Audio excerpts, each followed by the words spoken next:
시장을 향한 신선한 시각. 오늘 김동완의 시선이 머무는 곳은 오보인 줄 알았습니다. 입니다.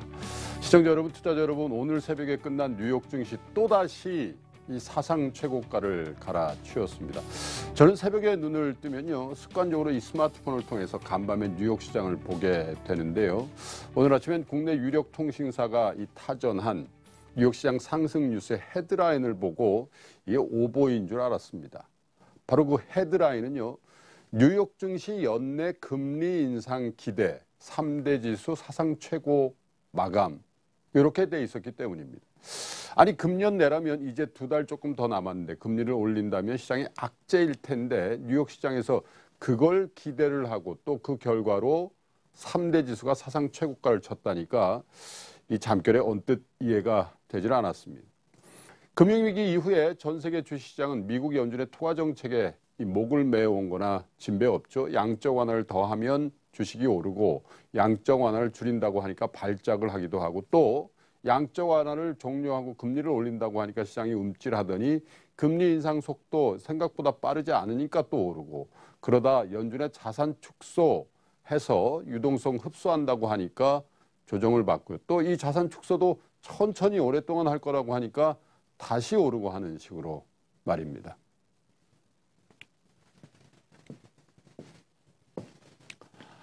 그런데 시장이 금리 인상 기대감으로 올랐다니까 이건 분명한 오보일 가능성이 많다, 이렇게 생각을 한 거죠. 그런데 한 번 더 생각을 해보시죠.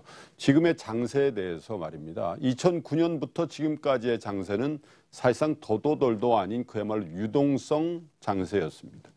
천문학적으로 풀린 이 달러와 유로 그리고 엔화가 전 세계 금융시장을 돌아다니면서 이 자산의 가격을 올려놓은 그야말로 돈의 힘으로 오른 장세였죠. 그럼 각국 중앙은행이 이렇게 천문학적인 양의 돈을 푼 이유는 뭡니까? 주식 올리고 부동산 올리려고 한 겁니까? 아닙니다. 물론 처음에는 망해가는 금융회사들을 살리는 것이 유동성 푼 거의 주된 목적이었습니다만, 결국 유동성을 푼 이유는 실물 경기의 회복을 위한 것 아니었습니까? 당장 미국 경기 회복세 강하냐 약하냐를 두고 논쟁을 하고 있긴 하지만 분명한 건 미국 경기가 호전되고 있다는 겁니다. 또 그에 따라서 유럽과 일본 등 선진국 경기 완연한 회복세에 있고, 유가 안정과 상품 가격 상승세를 반영하면서 자원 부국을 중심으로 한 신흥국 경제도 나아지고 있습니다. 당장 우리 수출의 큰 폭의 증가세가 세계 경기의 회복세를 잘 말해주고 있는 거 아닙니까? 경기 회복의 가장 확실한 바로미터는 기업들의 실적입니다. 기업들의 실적이 개선되고 경기 전망이 좋은데 주가가 안 오를 이유가 있겠습니까? 바로 실적 장세로의 진입이죠.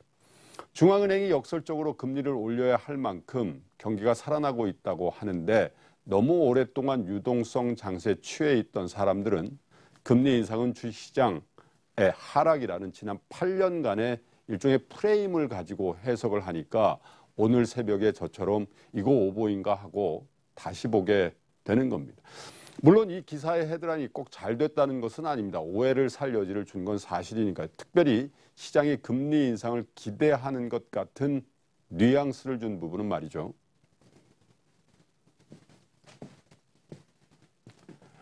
그럼에도 불구하고 오늘 새벽 뉴욕 증시 연내 금리 인상 기대 3대 지수 사상 최고 마감이라는 헤드라인을 보면서 순간적으로 느낀 것은요, 현재 장세에 대한 대응에 변화를 줘야 한다는 것이었습니다.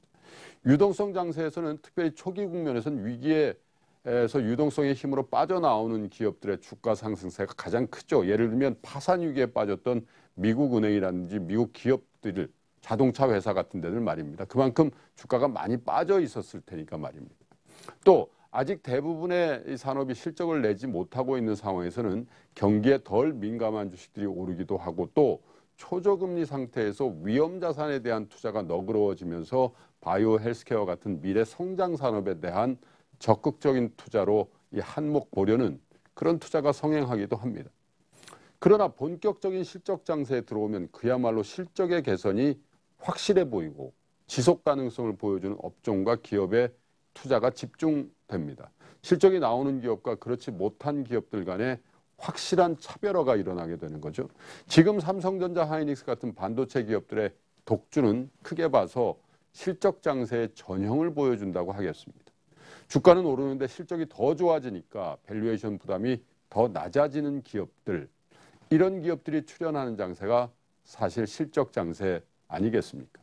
실적 장세가 얼마나 지속될지는 경기의 회복세가 얼마나 오래 지속될지가 관건입니다만, 아무리 중앙은행들이 유동성 공급을 줄여나간다 하더라도 2008년 이후 풀린 막대한 유동성을 감안해서 보면 실적과 유동성의 힘이 결부되어서 자본시장, 특별히 주식시장의 상승세는 전형적인 사이클을 벗어나서 더 오래 오를 수도 있다는 생각도 한켠으로 듭니다.